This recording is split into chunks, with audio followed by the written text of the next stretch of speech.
Okay, shall we get going? Hello everyone and welcome to the Magic Sandwich Show, the week after the rapture. Who would have believed it? We actually managed to survive.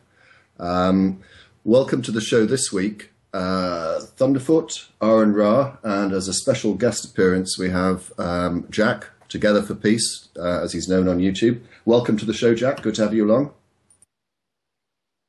You can speak, it's all right. Okay, yes, thank you. Thank you, I'm glad to be here. Before the show started, we actually we're having some interesting discussions, and we're going to come on to those in a few moments. But before we do, we thought we'd have a bit of a discussion about the rapture, because, as I say, it's hardly any surprise that we're still here and that Harold Camping was totally wrong. But I think that a lot of people may have the view that his views were more typical of Christians, and that perhaps they are. So, Jack, can we begin with what your view of Harold Camping is and the rapture? My view of Harold Camping is he's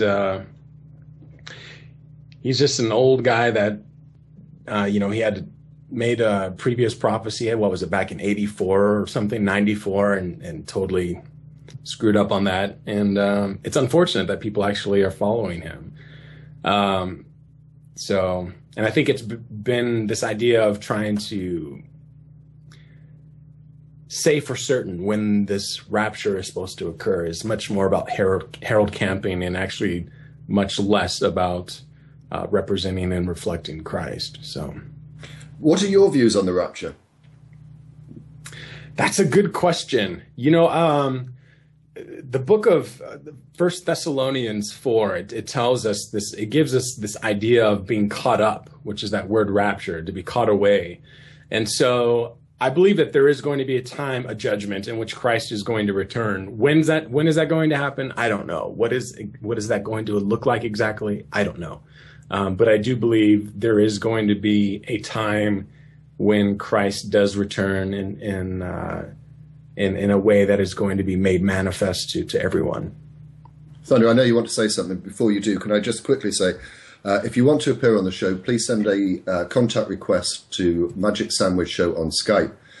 When you do so, can you please include in that request the topic that you want to discuss? And then it saves me having to go through people who just want contacts for contact's sake, so to speak. Thunder, you wanted to add something? Yeah, I mean, from my point of view, what Camping says and what all other Christians say is verbatim the same thing. So you say that he is deluded and wrong about his interpretation of the Bible and so on.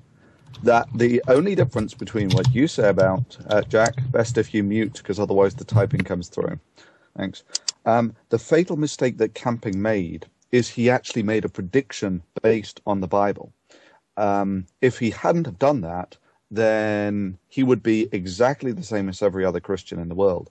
Now, the bizarre thing is that many Christians believe that the Bible has prophetic capability, and they will say, yes, but look at all these other Bible prophecies. But whenever they actually make a genuine prediction, something that's going to happen, it's always possible to reinterpret the Bible to historically interpret something. But when the Bible is actually used to make predictions in the future, it's got a 100% track record of failure. And that's the bit where, if you like, that's where Harold Camping erred. He actually believes the Bible genuinely has prophetic capability, which evidently it doesn't. Jack, did you want to come back? Or Yeah. Okay, yeah, Jack first. I mean, Christ himself tells us very clearly that no one knows the day nor the hour. So the fact that Harold Camping, and he's not the first, he's among a long list of individuals throughout time who have attempted to do this sort of thing. But when you go back to the New Testament, we're clearly told no one knows when it's going to happen. No one. So, sure, is there a sense of prophecy in the scripture in terms of foretelling the future? That's a tough one, because the question is, at this point, what is there? I mean, the most important prophecy of which we believe took place was the was the incarnation of Christ. Now, beyond that, what we have left is the book of Revelation.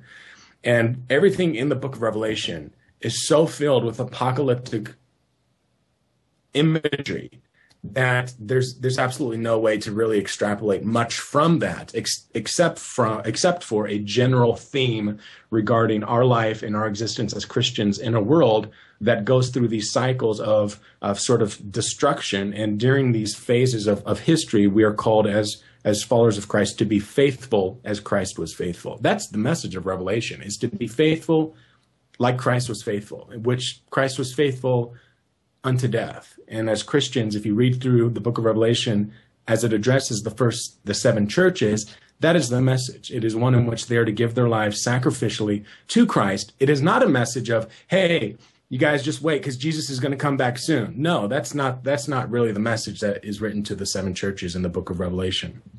Not surprisingly, I have an entirely different interpretation. Most people do.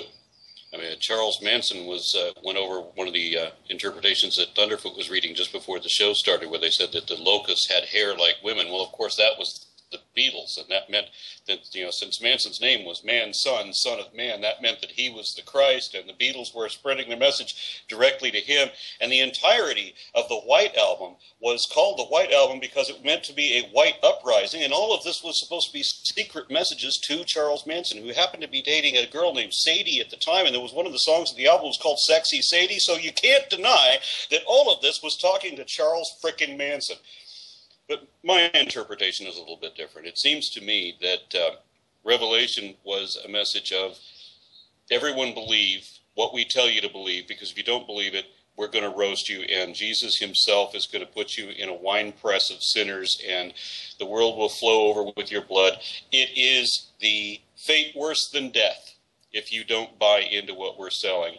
And we'll grant you unimaginable rewards if you do buy into this and pay us your tithe every Sunday. Back to Thunder. Can I just say again, if you want to appear on the show, do send us contact request to Magic Sandwich on Skype. I've got one person lined up, and that's it. So we've got space for others. Please, in the contact request, give the topic of what you want to talk about, and please don't send one unless you want to appear on the show. Back to Thunder. Okay, yeah, I mean, this is, we just before the show, we were flicking through Revelations and just looking at random bits. And, Jack's studied Revelations. Quite how you do that, I'm not entirely sure. But so this is a passage from Revelations. In those days, men will seek death and will not find it, and they will desire death, and death will flee from them. The locusts, the shape of the locusts was like horses preparing for battle. And on their heads were crowns of something like gold, and their faces were like the faces of men, and their hair was like women's hair, and their teeth were like lions' teeth, and they had breastplates like breastplates of iron, and the sound of their wings was like the sound of chariots with many horses running into battle. They had tails like scorpions, and they were stinging with their tails. Their power was to hurt men 5 months. What does that say to you, Jack? I mean, what prophetic value do you actually get out of that statement? I mean, what is the meaning that this passage is trying to convey to Christians? Whoever wrote the Bible, what was the message they were trying to get across here? Well, the book, as we were talking about earlier before the show started, the book of Revelation cannot be taken in isolated passages. Just out of interest, how do you actually work that out? I mean, is that written in the beginning that you can't just read a passage of Revelation? To me, that seems to me almost universally how the Bible is quoted. If you take a look at the way the Bible is quoted, there's 50 or so passages that constitute maybe 90% of the people who quote the Bible. I mean, so obviously there are some times when most Christians think that quoting a single passage is fine. Why is Revelations not like that? Where does it actually say... If I can make another suggestion. Well, before you do, Aaron, let Jack answer Thunder's question. And this time, Thunder, if you'd be kind enough to let him finish. I'm just saying the approach when we look at something that's literature of antiquity, I think in general most people understand how it's important. By most people, what I mean is people who actually want to understand the entirety of the literature of which they're reading. I'm well aware of the fact, having been a youth pastor for 8 some years in churches, I'm well aware of the fact that people will take portions from the book of Revelation as a means of just sort of saying a lot of different things. I've encountered countless Christians who have done this sort of thing. It is not an approach that I always value, and it depends on how far they take a passage out of the context of what is written. That sort of determines how I may respond to their assertions. But in general, I would say the book of Revelation, to best understand it, as with any piece of literature, to be honest, a person should read it in its entirety and should have a decent degree of familiarity with the context and occasion of which it was being written in and to. The problem, of course, that I have with the Bible and what you're talking about is that if we were to use another piece of ancient work from antiquity, like the Bhagavad Gita or the Mahabharata, when people read that and they look at the context of the people at the time and what they were trying to say with these passages, they aren't bending over backward to figure out how that could still be true, regardless of how true it isn't. You know what I'm saying? I mean, there's not some rationalization that when you come across a passage that doesn't make sense and is inapplicable to our times, that you have to come up with some excuse to make it applicable to our time and make it still be true somehow. You don't do that with other works of antiquity.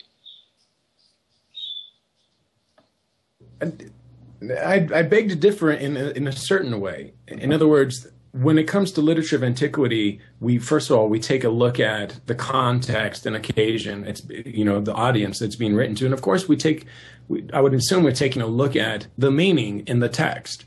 And in some cases, sure, the details that are being provided in the text may not be terribly applicable. For example, in the book of Revelation, there are details that are not terribly applicable to us today. And I don't feel any need to bend over backwards and try and rationalize how that's today, because it wasn't. It was very much sort of something that was about that time and occasion. But the meaning behind the use of apocalyptic imagery still conveys significant and important meaning, obviously, to Christians today.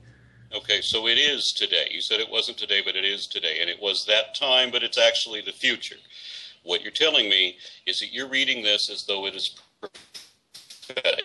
It's supposed to be talking about the future. It's clearly not, but it has to be rationalized as if it is, because there's got to be the assumption that it means something more than any other ancient book I could produce, where these were just the authors, they were limited to the knowledge of their time, and you make excuses. You don't make excuses for that. You acknowledge that. But when we get into Revelation, well, then it somehow has to be a prophecy as yet fulfilled, that it has meaning beyond what the authors probably understood themselves.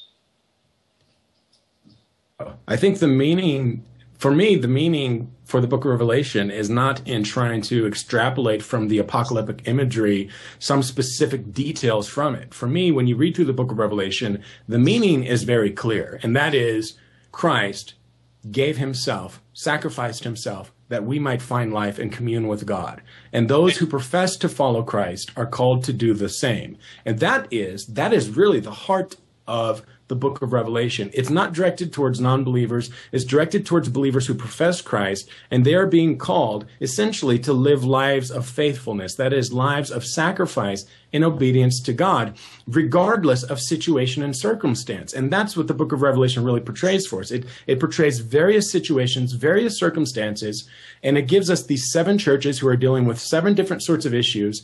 And in the midst of all of these sort of situations, the message is the same. Be obedient and faithful to Christ.